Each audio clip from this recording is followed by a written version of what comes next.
Kemudian pada malam hari ini insya Allah kita akan membahas sifat-sifat orang kafir. Kemudian nanti sifat-sifat orang munafik. Jadi ada tiga. Di sini Allah membagi manusia kepada tiga golongan, tiga kelompok.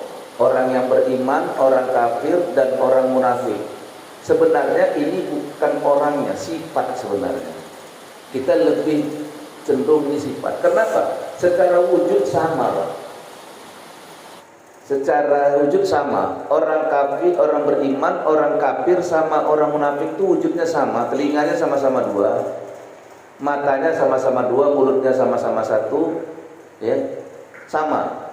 Tetapi sifatnya kita mengetahui ini supaya kita tahu, karena jangan-jangan kita bisa jadi belum masuk kepada golongan orang yang beriman itu, walaupun KTP kita Islam, walaupun kita mengaku beriman. Nah, itu yang kita khawatirkan. Jadi ini kita pelajari agar kita terhindar dari sifat-sifat yang dua tadi, yaitu kafir dan munafik. Nah, baik. Saya ulangi lagi bahwa orang-orang kafir itu cuma dua saja di sini dijelaskan Allah sifatnya. Cuma dua ayat. Menjelaskan tentang sifat orang kafir itu cuma dua ayat saja di sini. Ya. Yaitu ayat yang ke-6 dan ayat yang ke-7 dari surat Al-Baqarah ini.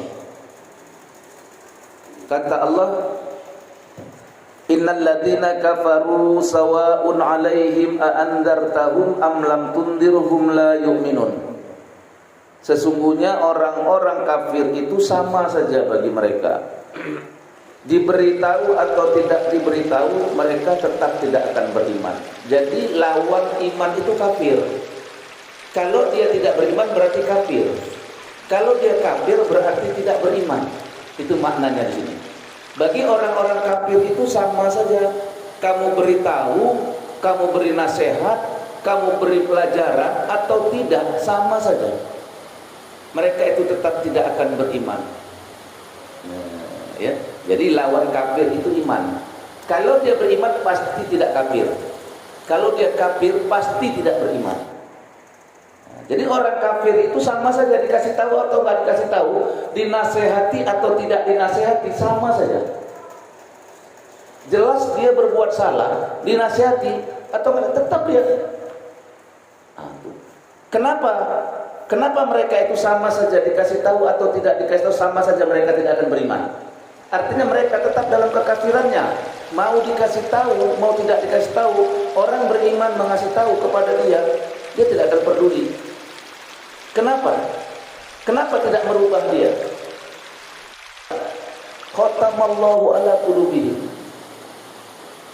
Ditutup Allah sudah kolbunya. Hatinya sudah ditutup Allah.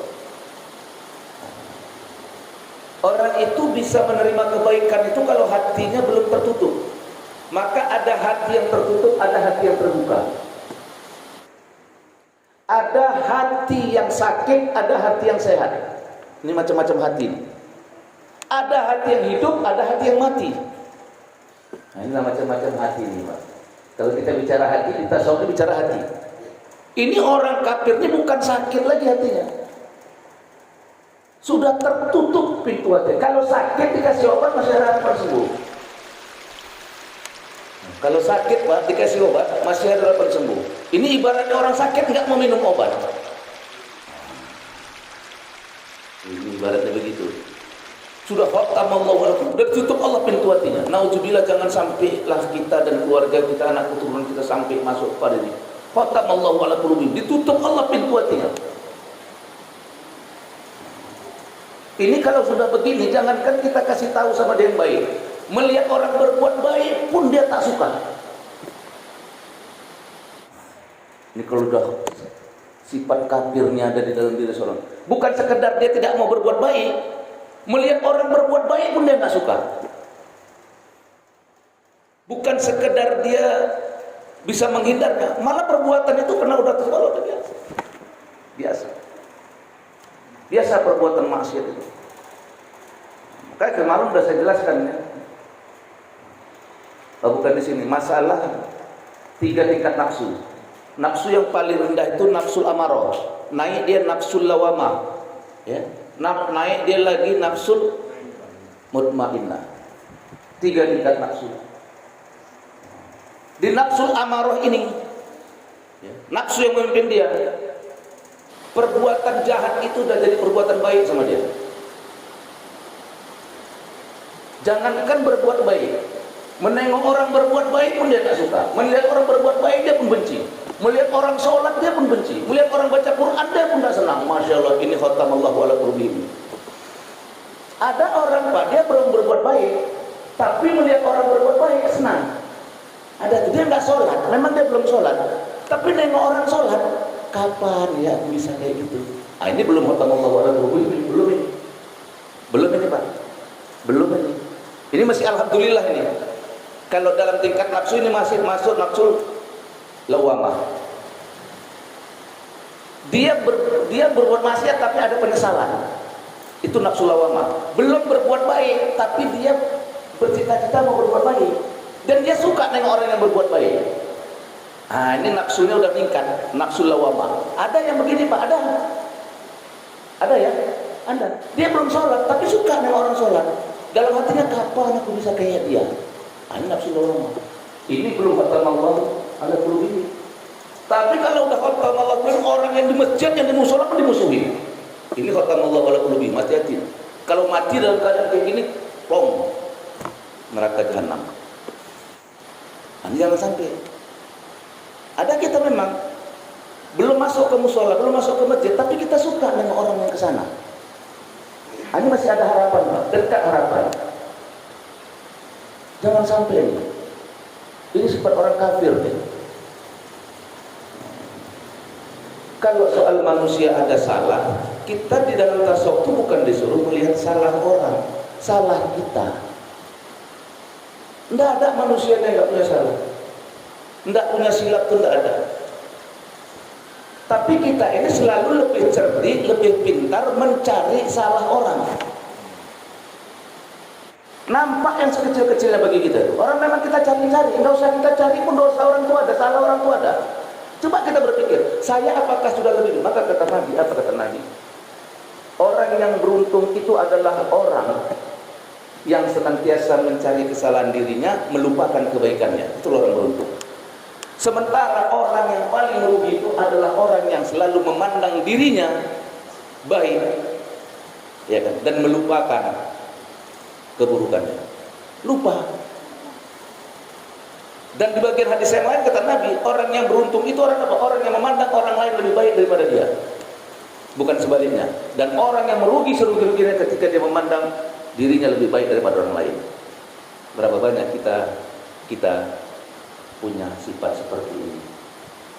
Seolah-olah kita begitu sucinya. Seolah-olah kita tidak pernah berbuat dosa. Sehingga kita cari-cari salah dan dosa orang. Kalau ini yang kita lakukan, semakin jauh kita dari Allah. Semakin jauh. Sampai-sampai dalam ilmu tasawuf itu bukan saja kita tidak boleh mencari aib orang, membuka-buka aib diri sendiri pun tak boleh. Dalam ilmu tasawuf itu dilarang kita membuka aib orang. Membuka aib orang aja dilarang. Bahkan membuka aib diri sendiri pun dilarang. Mencerita-ceritakan, saya dulu peminum berat. Saya kalau minum, kalau enggak 2 jerigen enggak puas. Walaupun dia sudah tidak minum lagi ketika cerita itu, sudah tobat. Tapi kemana dia pergi, dia ceritakan tentang kebejatannya di masa lalu. Ini bukan orang yang taubat. Ini orang yang bangga. Dan dia membuka aib-aibnya. Jangankan kita membuka aib orang, menceritakan aib orang, menceritakan aib kita pun kepada orang. Dalam ilmu tasawuf tak boleh. Nah, disitulah dalamnya tasawuf itu, Pak. Selama ini kita kenal mungkin tidak boleh menceritakan aib orang. Ternyata dalam ilmu tasawuf kita pun tak boleh menceritakan aib kita kepada orang lain.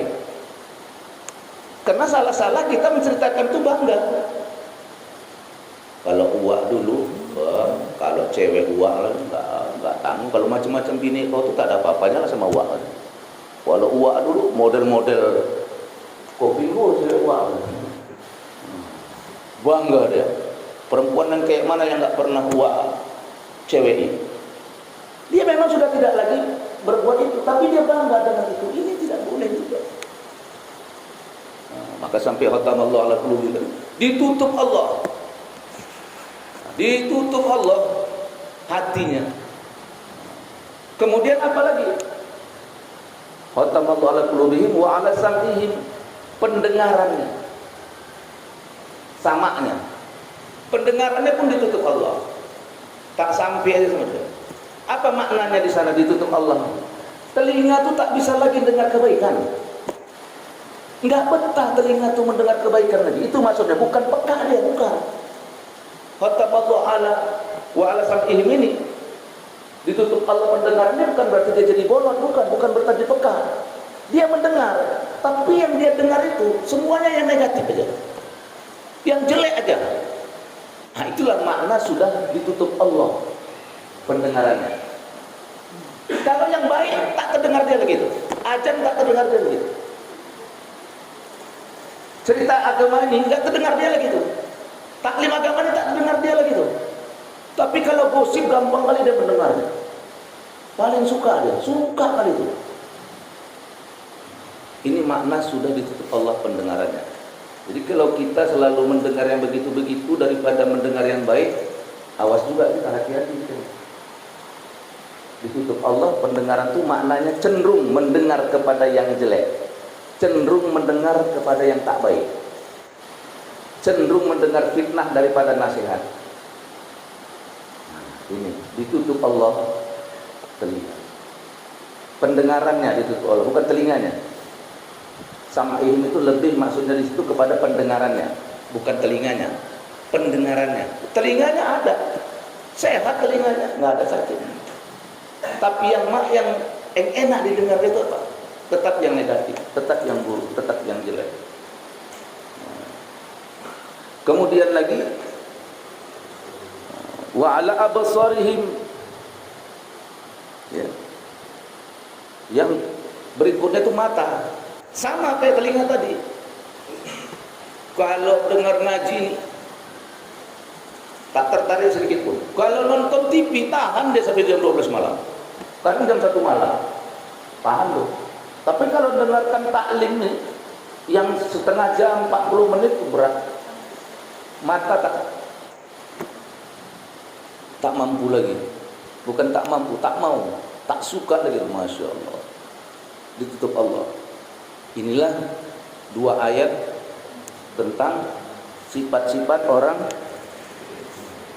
kafir. Jadi mereka itu diberikan Allah azab yang sangat besar. Kapan azab yang sangat besar itu? Di neraka. Nanti iya, tapi sekarang pun sudah dapat.